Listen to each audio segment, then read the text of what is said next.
लेकिन खेसारी लाल के अंदर एक राजनेता भी छिपा है, इसको क्यों दबा के रखा आपने? ये समझ है मेरा। देखिए, राजनेता की बातें नहीं है। मेरे कहने का मतलब कि मैं मेरी उम्र बहुत छोटा है और मुझे टिकरीबाजी नहीं आती है। मैं एक सच्चा इंसान की तरह अपने जीवन को चलाया और मुझे कुछ कहने में, अगर मैं राजनेता होता तो शायद गुजरात के ऊपर नहीं बोल पाता। मैं आज आज़ाद हूँ, इसलिए मैं बोल पाया हूँ। नहीं, कोई राजनेता नहीं बोल पाया, एक भी नेता गुजरात के ऊपर नहीं बोल पाया। सबको अपनी कुर्सी बचाने की डर है। तो राजनेता आपके जीवन दुख सुख में काम नहीं आ सकता, इसलिए हमें खुद से स्टेप लेना पड़ेगा। अगर पब्लिक जागरूक हो जाए, जब तक जातीयता का झंडा दुनिया लेकर घूमेगी तब तक दुनिया का कोई भी स्टेट विकास नहीं करेगा। तब ये बता दिए सर कि क्या खेसारी लाल जी चुनाव के दौरान किसी पार्टी विशेष के लिए पर्दे के पीछे से नैतिक या प्रत्यक्ष समर्थन करेंगे आप? बिल्कुल नहीं, मैं किसी का समर्थन नहीं करता हूँ। हाँ, अगर मुझे किसी को अपनाना है, अगर कोई मानता है कि खेसारी आप मेरे लिए काम करो, तो उसके लिए मैं गांधी मैदान जाऊंगा। मैं बोलूंगा कि पूरे दुनिया के सामने आप मेरे शर्तों को एक्सेप्ट करिए। मैं पूरी जनता के साथ आकर आपका हेल्प करूंगा, पूरी जनता आपके साथ हो जाएगी। लेकिन मैं लिखित रूप से आपसे लूँगा, जो मुझे 38 जिला में 38 फैक्ट्रियाँ चाहिए, मुझे रोजगार चाहिए, मुझे फिल्म सिटी चाहिए। एक फिल्म सिटी बनने में कम से कम मुझे लगता है कि 10 से 12 लाख लोग इन्वॉल्व हो जाएंगे। होटल का सब्सिडी मिलेगा तो हिंदी से लेकर भोजपुरी से लेकर हर जगह की मूवी आएगी, बनेगी, लोगों को रोजगार मिलेगा। एक फैक्ट्री नहीं है। ये बताइए कि चंदा के पैसे से हम सिर्फ पूजा कर सकते हैं। चंदा हम भी मांगते थे, सरस्वती पूजा का चंदा, दुर्गा पूजा का, विश्वकर्मा पूजा का। हम चंदा से सिर्फ पूजा कर सकते हैं ना। तो केंद्र का पैसा आएगा तो सिर्फ कुछ खर्चे हो सकते हैं मेरे, बाकी के विकास नहीं हो सकता है। जब तक आपका राज्य का टैक्स नहीं होगा तब तक आप विकास नहीं कर पाएंगे। और बिहार में राज्य टैक्स कुछ है ही नहीं। एक बालू भी है तो बालू पे भी रोक लग जाता है, 4 महीने 5 महीने बालू बंद रहेगा। तो बताइए, जब हमारे राज्य में टैक्स ही नहीं है तो हमारा विकास कहाँ से होगा? हम इतने पढ़े लिखे हैं, उसके बावजूद भी हमें गुजरात को बढ़ाने के लिए जाना पड़ता है। हम गुजरात के फैक्ट्री में काम करते हैं, तो हम तो वहीं का विकास कर रहे हैं ना। किस फैसले से आप सबसे ज़्यादा खुश हैं? क्या शराबबंदी एक ऐसा फैसला माना जाए? देखिए, समस्या ये है कि शराबबंदी कोई ये छोटा मुद्दा है। शराबबंदी का मतलब हमारे यहाँ होता क्या है कि रोगी का रोग ठीक नहीं करना है, सीधे रोगी को मार देना है। मतलब ये है कि आज सबसे ज़्यादा गोवा में दारू पिया जाता है, गोवा में दारू पिया जाता है, सबसे ज़्यादा बॉम्बे में दारू पिया जाता है, कई शहरों में सबसे ज़्यादा दारू पिया जाता है। वहाँ क्यों बंद नहीं होता है? वहाँ रेप क्यों नहीं होता है? रीज़न ये है कि वहाँ की कानून व्यवस्था अच्छी है। तो हम लोग कानून व्यवस्था अच्छी नहीं करते, हम रोगी को ठीक नहीं करते हैं, हम सीधे रोगी को ही मार देते हैं। अंतिम सवाल, नरेंद्र मोदी कैसा काम कर रहे हैं? क्या लगता है दिल्ली में उनकी वापसी हो पाएगी आम जनता के तौर पे? ये देखिए, आम जनता के तौर पे विकास दुनिया को चाहिए, लेकिन हमारे अंदर एक सबसे बड़ी प्रॉब्लम ये है कि खुद से हमें संभालना पड़ेगा। हम लोगों को खुद एक स्टेप लेना पड़ेगा। आज जातिवाद बहुत बड़ा रोग है हमारे देश में, जातिवाद बहुत बड़ा रोग है।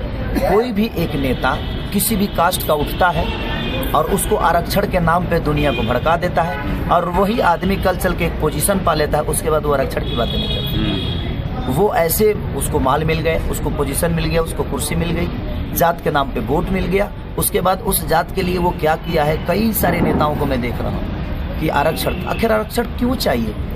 हमें चाहते हैं कि एक छोटे कास्ट का आदमी अगर IPS है, एक छोटे कास्ट का आदमी अगर मास्टर है, तो उसको आरक्षण की क्या जरूरत है? और आरक्षण हमारे देश का सबसे बड़ा रोग है।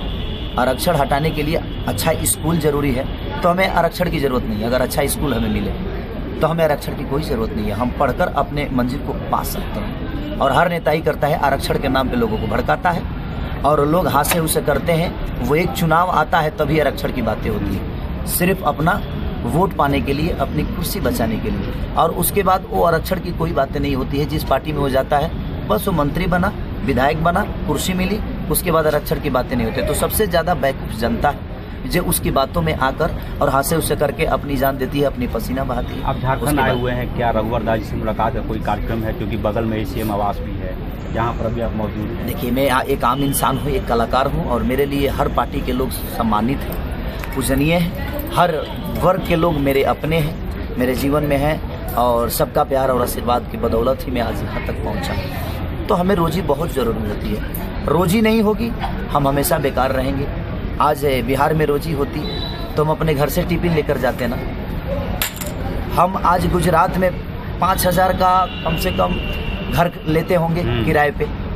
अगर हमें 8,000 रुपये का सैलरी बिहार में ही मिल जाता तो शायद वो 5,000 रुपया हमारा बच जाता जो हम रूम किराया देते हैं। ये किसी को, हमें राम मंदिर चाहिए। घर में माँ बाप बड़े हैं, उनको कोई पूछता नहीं है, उन्हीं को राम मानो ना, उन्हीं को सीता मानो ना। किसको सब फुर्सत है बताइए राम मंदिर के लिए? हवा बह रही है कि आप संभवतः विधानसभा का चुनाव लड़ सकते हैं। अरे नहीं, विधानसभा लोग दुनिया बोलने दीजिए, मुझे चुनाव से मतलब नहीं। मैं चाहता हूँ कि पब्लिक जागरूक हो जाए, पब्लिक जाग जाए। खेसारी को चुनाव लड़ने और नहीं लड़ने से मेरा रोजी रोटी ऐसा नहीं कि बंद हो जाने वाला। मैं आज सक्षम हूँ जो अपने परिवार का पेट पाल सकता हूँ। मैं ये चाहता हूँ कि मैं जिस गरीबी से यहाँ तक आया वो गरीबी बिहार में खत्म हो जाए। ये लोग गरीब को ही खत्म करते हैं। कोसी नदी जहाँ तक सवाल है, आज कितने लोग सीएम बने बिहार में, लेकिन एक आदमी कोसी नदी के बारे में, हम 1 साल कमाते हैं, अपना घर बनाते हैं और गंगा मैया 1 साल में अंदर उसको लेके चले जाती है। तो पूरा जीवन हमें घर बनाने में ही लग जाता है। कोसी नदी के से जुड़े हुए जितने भी गांव हैं, जितने भी शहर हैं, तो पूरा जीवन हम कोसी नदी के पानी में डूबे रहते हैं।